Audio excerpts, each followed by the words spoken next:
The story begins with our main protagonist, called Bojji, who was born deaf and couldn't speak. He was so weak that he couldn't even swing his sword, and was despised by his own people, even though he was the rightful first prince, unlike his brother, called Daida, who has a strong physique.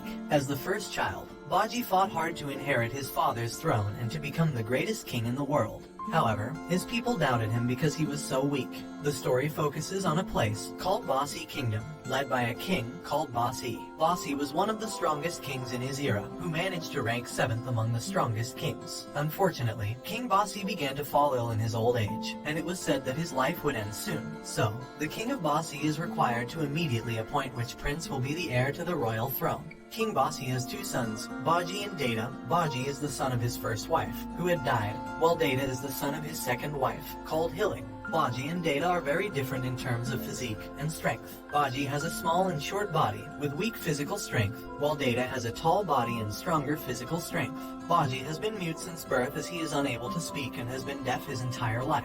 Many people in the Bosse Kingdom do not want Bojji to be the heir to the throne, as they believe he is useless and weak, so they would prefer Daida to replace his father on the throne instead. One day, when Bojji was playing on the hill, he met a shadowy figure who could talk, called Kage. Kage approached Bojji to rob his belongings, and we discover that he is part of a shadow clan, who are fiercely loyal to the master they have chosen. However, several years ago, the Shadow Clan was accused of treason, so the entire clan was captured and killed, but Kage is the only one left that still survives today. After Bojji gave all his clothes and belongings to Kage, he immediately left and returned to the kingdom. Kage was surprised he casually gave all his belongings away without second thought. When Bojji returned, he was harshly insulted by the residents passing by along the way to the palace, because the citizens knew that Bojji could not speak or hear. King Bosse, who was aware that Bojji was often underestimated by all the kingdom, had tried to make Bojji appear more authoritative by providing sword training to Bojji with one of the royal sword trainers, called Damas. However, due to Bojji's small body and weak physical strength,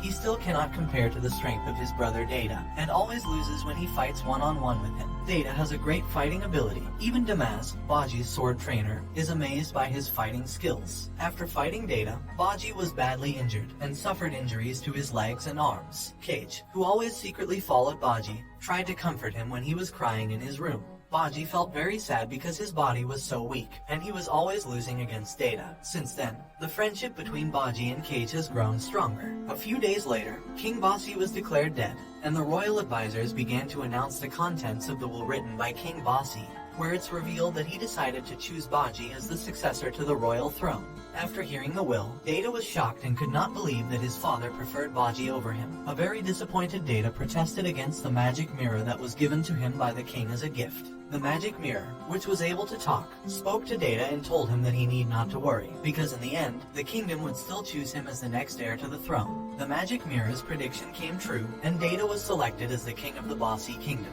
as Hilling and all the royal commanders had re-voted to choose Daida and replace Bojji. Bojji felt very sad and disappointed with the decision. A few days later, Bibin, who is Daida's sword trainer, informs Bojji that Kage has gone to wander in the wild. Realizing that his best friend has disappeared, Bojji decides to go searching for Kage. Although initially, Bojji's plan was opposed by Hilling, but he was finally allowed to go to the outside world with 2 bodyguards, Damas and Hokuro. When Hilling lets go of Bojji, she secretly worries about him, and feels that something bad might happen. Deep inside her heart, Hilling cares for Bojji, but ever since her real son, Daida, was born, she had naturally become more fond of him. On the other hand, Daida struggled to get a high rank in the assessment of the new king's rankings. After being tested by the judges, Daida only got a rank of 90. Daida often dreamed that his older brother would take the throne from him again. However, as suggested by the magic mirror, Daida decided to take power from his father's dead body. Meanwhile, Bojji, who has been on a long journey in the wild world, arrives at a hot crater called the Gates of Hell.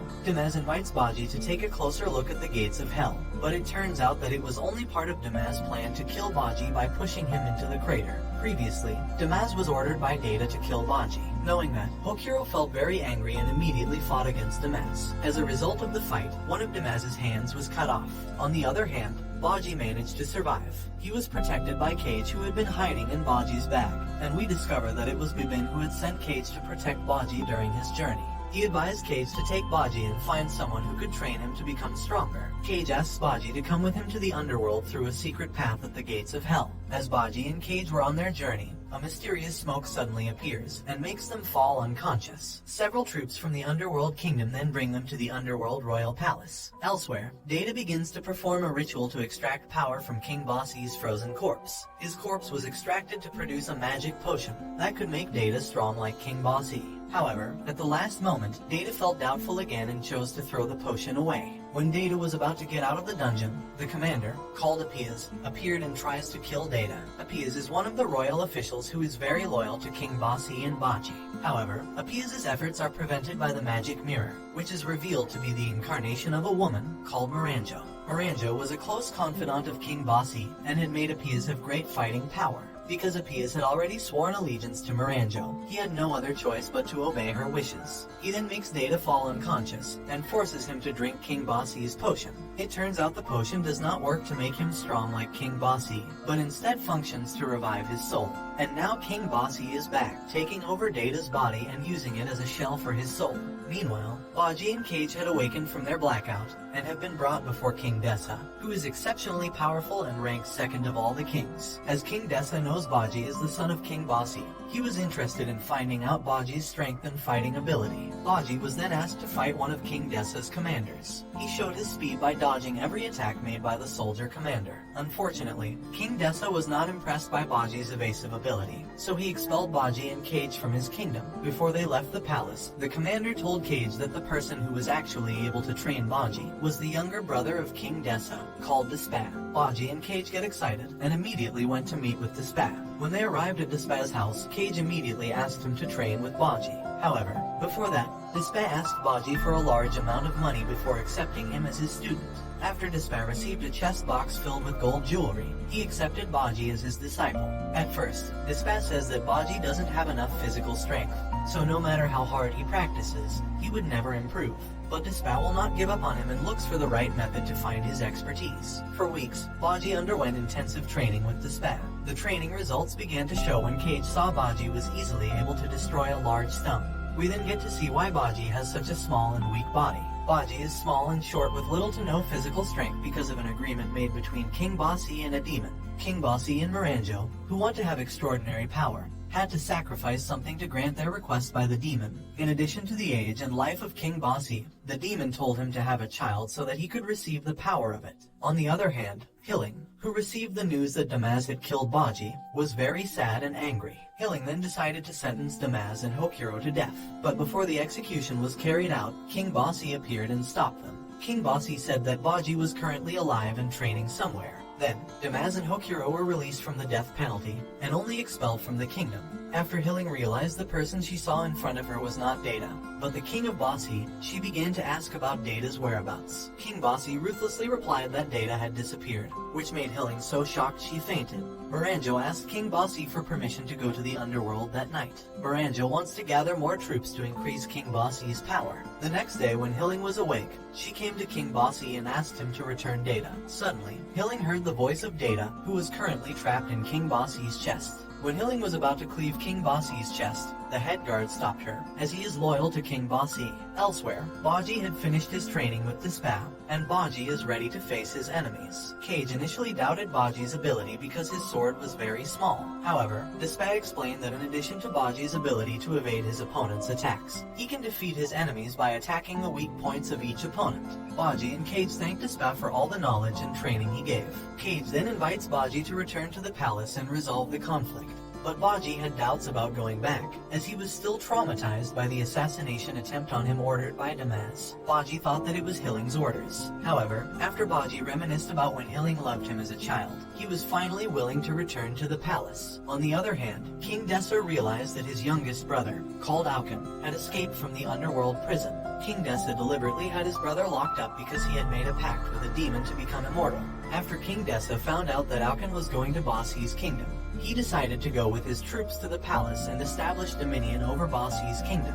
After Auken and some prisoners from the underworld had arrived at Bosse's palace, they then captured King Bosse and locked him up in a dungeon. The prisoners of the underworld now control the royal palace of Bosse. Meanwhile, Bojji and Kage, who'd been received by the underworld warriors from King Dessa, went straight to Bosse's royal palace. However, Bojji doesn't realize that the underworld warrior has a plan to take over the Bosse kingdom. On the way to the palace, Bojji and the underground soldiers were stopped by Auken. Auken accidentally found himself in the middle of the city to slaughter the townsmen. The underworld warrior commander, who remembers Dispat's message regarding the warning not to let Bojji fight Auken, immediately asks Bojji to go first to Bosse's palace and protect Queen Hilling. When Bojji arrived at the palace, he saw the two-headed snake that had always accompanied him being beaten by a giant, called Gigan.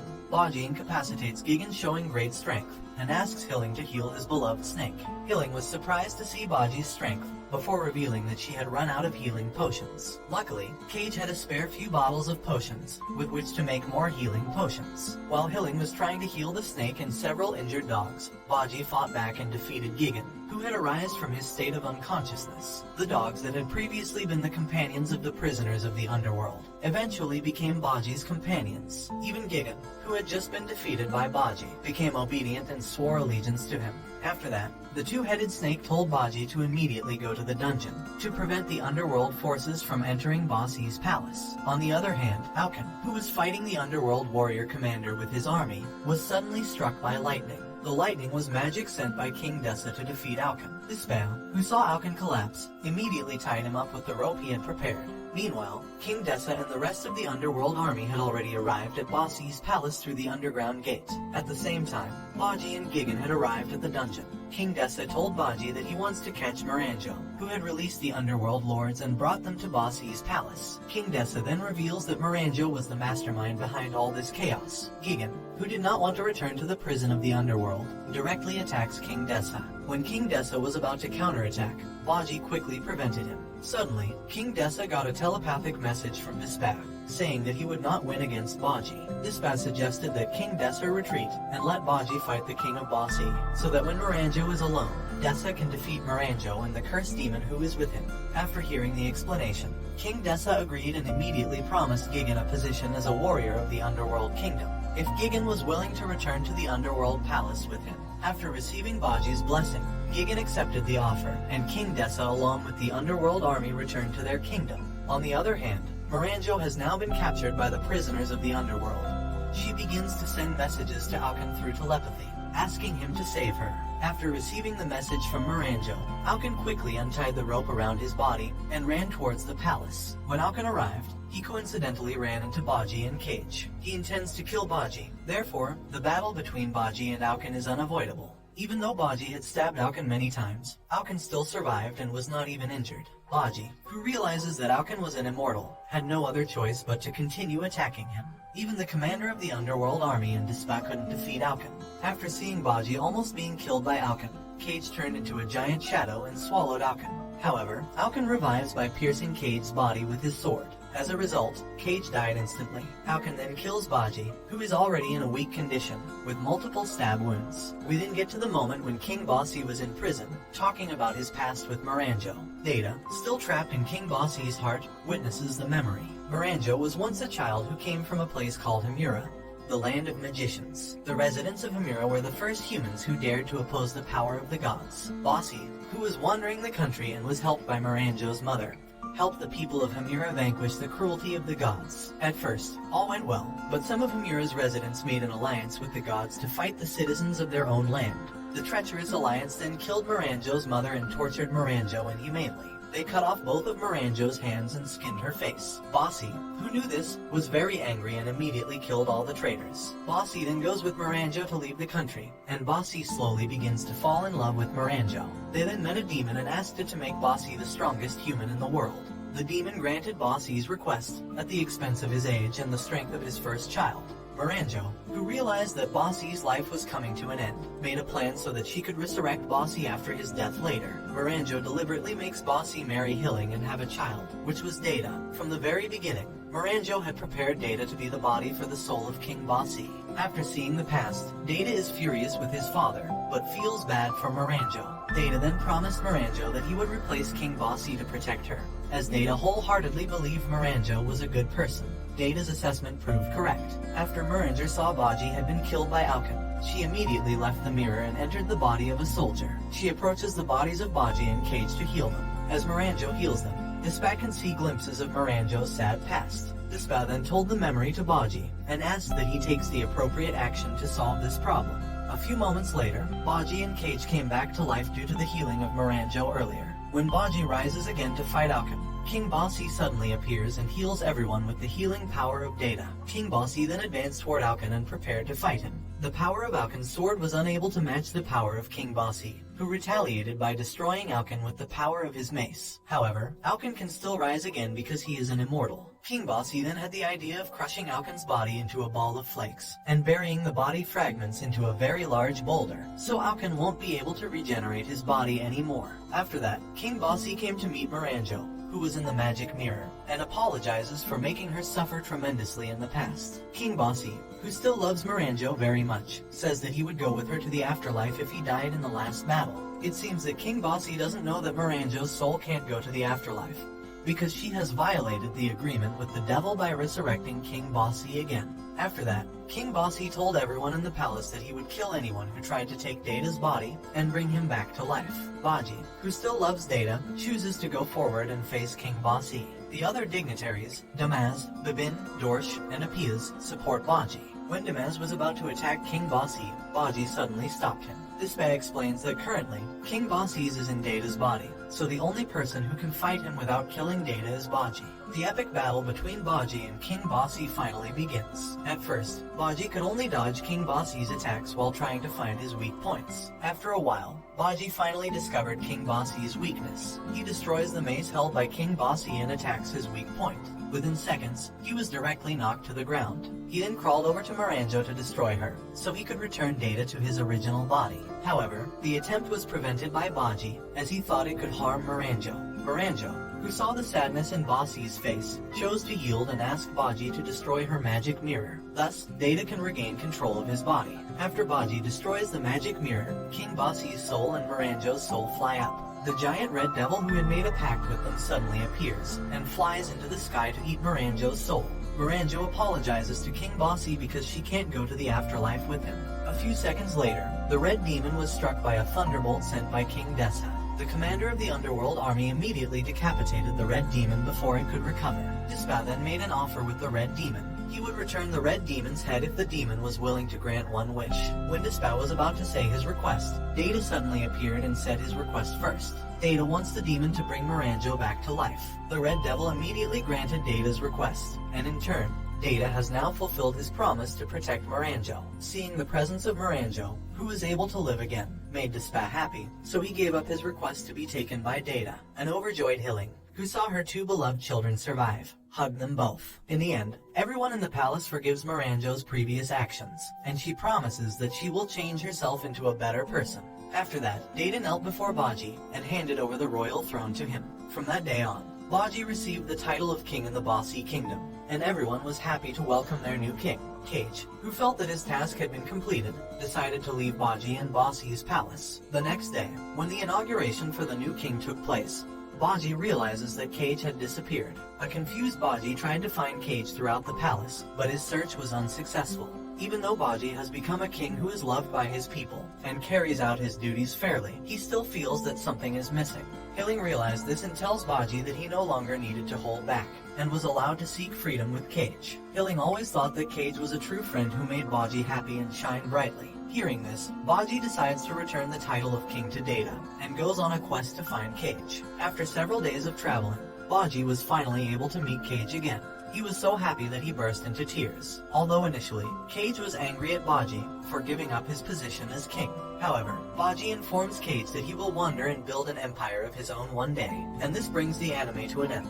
Don't forget to like and subscribe if you enjoyed, and turn on the notification bell so you never miss out on another video. Until next time, take care.